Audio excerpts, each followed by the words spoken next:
¿Olvidaste tu ID de cuentaviente? En martadebaile.com y participa en todas nuestras alegrías. 11:35 de la mañana, cuentavientes. Oigan, yo creo que todos los que crecimos viendo a Bruce Willis, los que vimos Die Hard, los que somos fans de Bruce Willis es un cuero. No puedo creerlo, pero nos dio muchísima tristeza cuando el año pasado salió con que Bruce Willis tenía demencia. Bueno, ahora resulta que salen con la historia de que, pues ahora sí se retira para siempre del mundo mundial porque tiene algo que se llama demencia frontotemporal. Y seguramente muchos hemos escuchado, no, pues tiene demencia senil, ¿no? Pero nunca habíamos escuchado demencia frontotemporal. Y como en este programa todo nos gusta saber y todo nos gusta aprender, imagínense ustedes que se supone que para el 2050, o sea, en más o menos 27 años, 153 millones de personas en el mundo podrían tener demencia, de acuerdo a The Lancet Public Health. Y los países latinoamericanos que tendrán el mayor incremento en la prevalencia de demencia son los centroamericanos, algunos sudamericanos, y encabeza la lista Nicaragua. ¡Qué cosa más rara! En segundo lugar, Guatemala. En tercero, Perú. Y la región en la que menos sufrirán demencia frontotemporal es Uruguay, Argentina y Cuba. Primero explícame esto. Bueno, sí sabes que yo soy nicaragüense. O sea, esto, sí, cero en gracia me acaba de caer esto, ¿eh? Cero en gracia me acaba de caer esto. Y buenos días, Marta. ¿Cómo estás, Yamil? Bien, No, ni siquiera lo presenté. Exacto. O sea, Yamil Matuk es neurólogo, es especialista en Parkinson, trastornos del movimiento, enfermedades neurodegenerativas por el Instituto Nacional de Neurología y Neurocirugía, y es director de la clínica de alta especialidad Parkinson Care en el Hospital Ángeles de Querétaro. La última vez que estuvo Yamil aquí, estuvo con mi amiga Ana Paula y estuvimos hablando de el Parkinson la y enfermedad la Parkinson operación. Ajá, y el Deep Brain Stimulation, ¿se acuerdan? Bueno, pues Yamil lo convocamos de regreso, vino desde Querétaro a sentarse con nosotros a hablar para que nos explique el tema de la demencia frontotemporal. Vamos, de regreso a Nicaragua. Regreso a Nicaragua. A ver. Bueno, la demencia frontotemporal es de las demencias que más asociación a genes tiene. Entonces, seguramente debe de haber, obviamente, genes que no existen en otros lugares. O sea, ¿qué me estás diciendo? ¿Que ya me vaya yo a vivir a tu casa de una vez? Fíjate que tocabas ahorita un tema bien importante, Marta, en cuanto a los términos o la terminología. La demencia senil hoy por hoy ya no existe como definición. ¿Qué era? El Alzheimer. ¿Eso era demencia senil? Sí, definitivamente sí. La demencia senil se conoció, de hecho, eran épocas en donde se definía la demencia como presenil y senil, ¿no? Antes de los 65 años y después de los 65 años y se acabó. Hoy no, hoy sabemos que existen una gran número de clasificaciones, por decirlo así, de demencias. La más importante es la demencia tipo Alzheimer. El 80% de los pacientes que tienen demencia tienen Alzheimer. Claro. Y hay un porcentaje muy chico, pero muy importante, de pacientes que tienen demencia frontotemporal. ¿Por qué? ¿Por qué muy importante? Porque son pacientes que tienen demencia en etapas preseniles, ¿no? Son pacientes jóvenes, pacientes entre los 40 y 65 años de edad. Y hay genes implicados. Entonces, seguramente en estas poblaciones que comentaste deben haber genes implicados, obviamente, ¿no? Uh-huh. Ahora, la palabra demencia, es más, voy a buscar etimología, porque la palabra demencia la asociábamos con locura, ¿no? Ya, claro. Está demente, decíamos, ¿no? Claro. Pero, ¿qué es la demencia? Viene del latín dementia, dice aquí, cualidad de salirse de tu mente. A ver. Claro. Desde el punto de vista de la enfermedad, también es bien importante esto que comentas ahorita.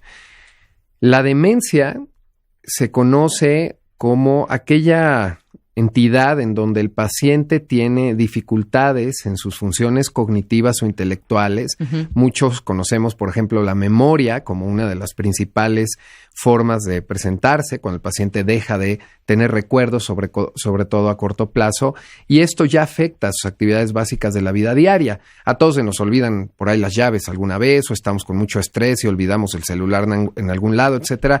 Eso no significa que tengas demencia, pero la demencia desde el punto de vista médico, por decirlo así, son estas entidades en donde tus facultades intelectuales, memoria, juicio, abstracción, reconocimiento de cara, reconocimiento de palabras, la posibilidad de hablar, de tener un lenguaje apropiado, por ejemplo, o de tener un desarrollo apropiado en la sociedad, se van perdiendo y eso afecta tus actividades básicas de la vida diaria, ¿no? Entonces dejas de poder trabajar, dejas de poder, por ejemplo, manejar tus finanzas, se te pierde el dinero, crees que te lo están robando, tienes olvidos a corto plazo, se te olvida comer, se te olvida desayunar.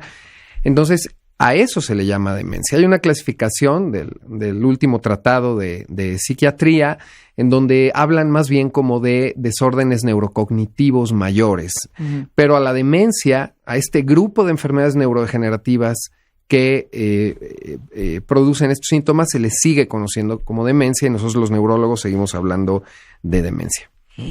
Virgen del Cordero Cristo Redentor. Uh-huh. Ahora, demencia frontotemporal. Bien, la demencia frontotemporal es una enfermedad neurodegenerativa, igual que Alzheimer, por ejemplo, y a esto me refiero con que cuando se monta el proceso de la enfermedad, se empiezan a perder neuronas. Las neuronas que en el caso de la demencia frontotemporal nos permiten tener coherencia en nuestro comportamiento. Y también nos permiten comunicarnos con el lenguaje. Y ahorita voy a explicar por qué. La demencia frontotemporal es un grupo de manifestaciones, vamos a llamarle así, es un grupo de demencias. Una es la demencia frontotemporal variante conductual, en donde el paciente a lo mejor tiene un buen lenguaje, y ahorita van a entender por qué hablo del lenguaje tanto, a lo mejor tiene una buena forma de comunicarse, pero no de comportarse. Pierden la empatía, pareciera que están deprimidos, se desinhiben, socialmente tienden a tener manifestaciones como antisociales, vamos a llamarle así, y bueno, pueden llegar a tener hasta problemas sociales, laborales, los corren del trabajo, están desinhibidos, agresivos, intolerantes, etc. Hay otras dos tipo de o subtipo de demencias, de demencia frontotemporal, que tienen más bien que ver con el lenguaje, que es lo que le está pasando a Bruce. Que es lo que le pasa a Bruce Willis. Exactamente, por eso hablaba yo del lenguaje ahorita, que es la demencia frontotemporal, variedad afasia progresiva primaria. Hijo. ¿No? Afasia progresiva primaria. Afasia Pero progresiva danos clases de fisiología. Sí, bien. Frontotemporal. Bien. Sí, explica qué pasa en esa parte del cerebro. Bien, la demencia frontotemporal es la degeneración de los lóbulos de las regiones del cerebro de enfrente, de los lóbulos frontales, y de los lóbulos temporales que están más o menos a la altura, imagínense, de las sienes por dentro, ¿no? Uh-huh. Y esos lóbulos, esas partes del cerebro, sus neuronas se van perdiendo y se van muriendo porque se depositan adentro de las neuronas proteínas de mala calidad que no deberían de estar ahí, y que la neurona deja de tener el conocimiento o no sabe cómo sacar a esas proteínas de ahí, y entonces se empiezan a atrofiar porque las neuronas empiezan literalmente a perder. Y en estas regiones obviamente hay áreas de lenguaje, áreas de comportamiento implicadas, y obviamente el paciente empieza a perderlo. Entonces tienes dos opciones de presentación de demencia frontotemporal. O una variante conductual, en donde el paciente pierde la posibilidad de conducirse adecuadamente en sociedad y en lo personal, y la variante de lenguaje, vamos a llamarle así, a lo que se le llama afasia progresiva primaria. La afasia es, vamos a decirlo de esta forma, es el paciente pierde la capacidad de entender o de emitir el lenguaje. Uh-huh. Y entonces en la afasia progresiva primaria, el paciente pierde la capacidad de hablar, literalmente. Entonces empieza hablando lento, estas oraciones que forma el paciente le llaman como telegráficas. El paciente deja de conectar o tener sintaxis entre una palabra y otra y poder expresar adecuadamente el lenguaje. Y poco a poco van quedando estos pacientes sin la posibilidad de hablar, de expresarse y de entender también algunas cosas. Por ejemplo, tú le dices a un paciente con afasia progresiva primaria, oye, ¿qué es esto? Y le enseñas a lo mejor una pluma, y él sabe que es una pluma, pero no puede decirte que es una pluma, ¿no? Entonces van quedando estas secuelas de la afasia, específicamente del lenguaje. Oye, y dime una cosa, usemos el caso de Bruce Willis como ejemplo. Sí. ¿Cómo crees que se empezaron a dar cuenta?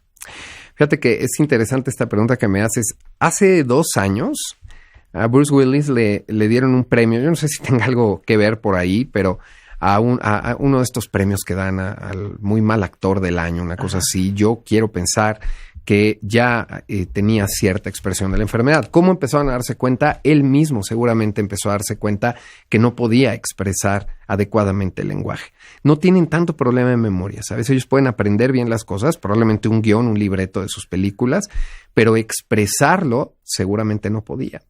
Y entonces dejan de poder hablar. Se dan cuenta de lo demás, tienen buena memoria, tienen adecuadas formas de conducirse, de comportarse, pero no pueden hablar. Y eso los frustra muchísimo y les genera una ansiedad tremenda, ¿no?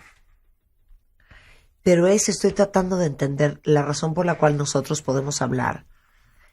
Es porque hay una conexión entre el sonido de la palabra y el significado de la palabra. Totalmente. Lo que ellos pierden es el significado. Exactamente. Exacto. Hay una variante específica de afasia progresiva, afasia progresiva primaria, que es la variante semántica, en donde pierden el significado de las cosas, de las palabras. Les cuesta mucho darle significado. Fíjate que específicamente ellos, esa variante de afasia progresiva primaria, la semántica, tienen un buen ritmo para hablar. De hecho, tienen cierta verborrea, hablan mucho, pero sin significado. Pierden el significado de las palabras. A diferencia, por ejemplo, de la afasia progresiva primaria no fluente, ¿no? En donde en esta afasia el paciente no habla más bien, tiene lentitud para hablar, ¿no? O le cuesta trabajo emitir palabras, ¿no? Ya. Ahora, síntomas. Vamos a hablar de 3 grandes grupos, que es los cambios en la conducta, los problemas del habla y del lenguaje y los trastornos del movimiento. Exactamente. En cuanto a cambios de conducta, como decíamos en un inicio, la afasia progresiva primaria, a lo mejor no inicia con cambios de conducta, pero sí con cambios en el lenguaje, ya sea porque deja de reconocer el significado de las palabras o porque tiene una variante en donde el lenguaje prácticamente el paciente no lo puede hacer, no lo puede emitir.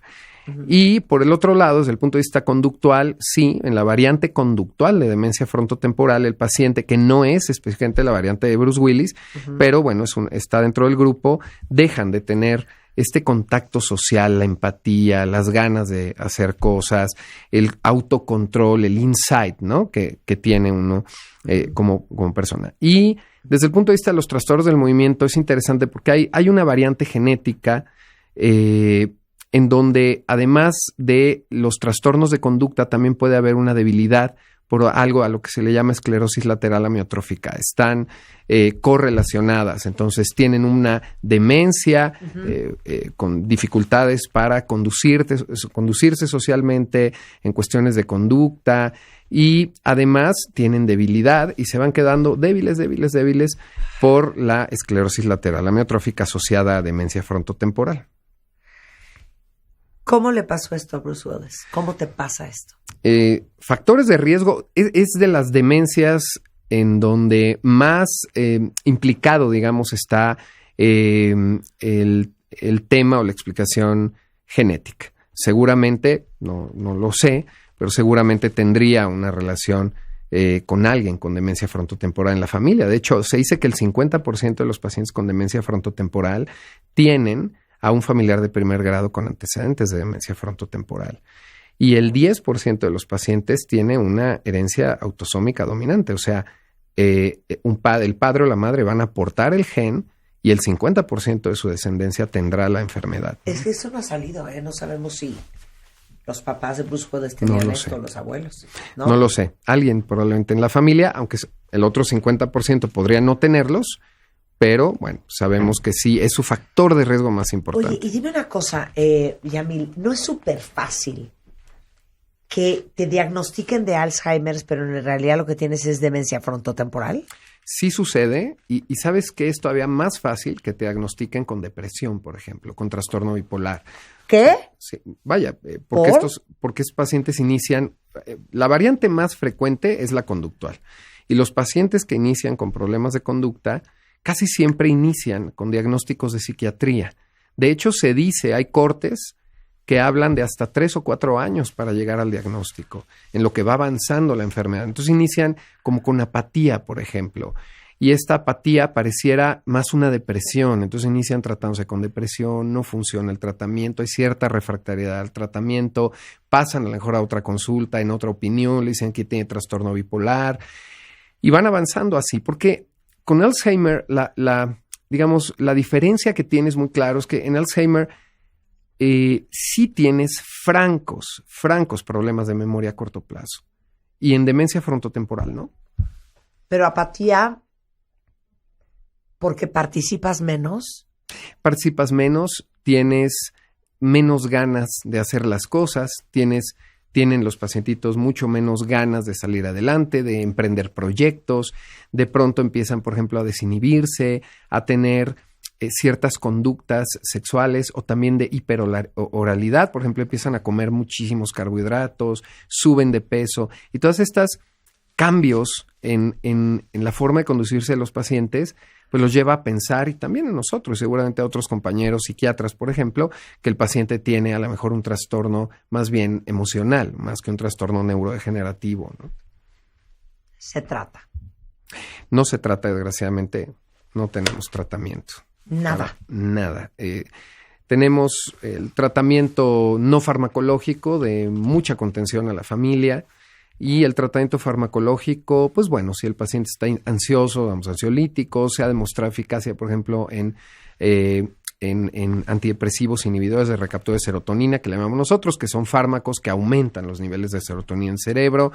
Y hay algunos poquitos trabajos por ahí que están intentando modificar el curso de la enfermedad. Por ahora están en fases muy tempranas. La realidad es que tristemente le decimos a los pacientes que no tenemos tratamiento y va a evolucionar con una expectativa de vida de entre 7 y 10 años. Oye, dice aquí una cuentaviente, ¿podríamos hablar de demencia frontotemporal con manifestación conductual? Sí, claro. Porque mi mamá inventa que entes quieren matarla si se duerme y está paranoica, e inventa que se reúnen los vecinos para conspirar contra ella. Ya. En demencia frontotemporal, recordando, son demencia frontotemporal, 3 síndromes básicamente. Conductual y los 2 síndromes afásicos clásicos, semántico y no fluente. Si hablamos de conductual, primero tendríamos que decir que es la variante más frecuente de afasia de demencia frontotemporal. Y cabría destacar, comentarle a la cuentaviente que los pacientes con demencia frontotemporal, variedad conductual, pocas veces alucinan de esa forma o tienen estas ideas paranoides. Sería interesante valorar el caso, obviamente. Más bien, en ellos, los síntomas son síntomas, por ejemplo, de desinhibición, por ejemplo, se vuelven agresivos, se vuelven hipersexuales, se vuelven hiperorales, ¿no? Comen sin control, por ejemplo, va avanzando esto, y obviamente los pacientes pues pueden llegar a tener manifestaciones de memoria, manifestaciones de lenguaje, y ya tal vez muy avanzada la enfermedad pueden llegar a presentar estas ideas paranoides. No sé cuánto tiempo tenga la mamá de la cuentaviente, pero no es frecuente que inicien, digamos, con esos síntomas. Habría que analizar bien ese caso. Oye, y dime otra cosa, ¿hay alguna correlación, aquí preguntan varios, entre el TDA y el Alzheimer, o el TDA y la demencia frontotemporal? No, por ahora no tenemos correlatos, digamos, neurocientíficos, neuroanatómicos, ni neurofisiológicos que puedan explicar una relación entre la enfermedad del trastorno por déficit de atención con hiper o sin hiperactividad y de Alzheimer y demencia. Yamil Matuk es neurólogo, especialidad en Parkinson. Es el director de la clínica de alta especialidad en Parkinson Care en el Hospital Ángeles de Querétaro, y aparte es especialista en trastornos del movimiento y enfermedades neurodegenerativas. Lo encuentran en Yamil Matuk, en Twitter, parkinsoncare.com.mx, en web, en Facebook, y les va el teléfono en Querétaro, es 44 24 54 0461. Se los pongo ahorita en mi Twitter. Gracias, Yamil. Gracias a ti, Marta. 11:55 de la mañana, hacemos una pausa. Día Internacional del Pelo Mundial Universal. Al volver, no se vayan. Síguenos en Instagram. Marta de Baile. No te pierdas lo mejor de Marta de Baile, dentro y fuera de la cabina.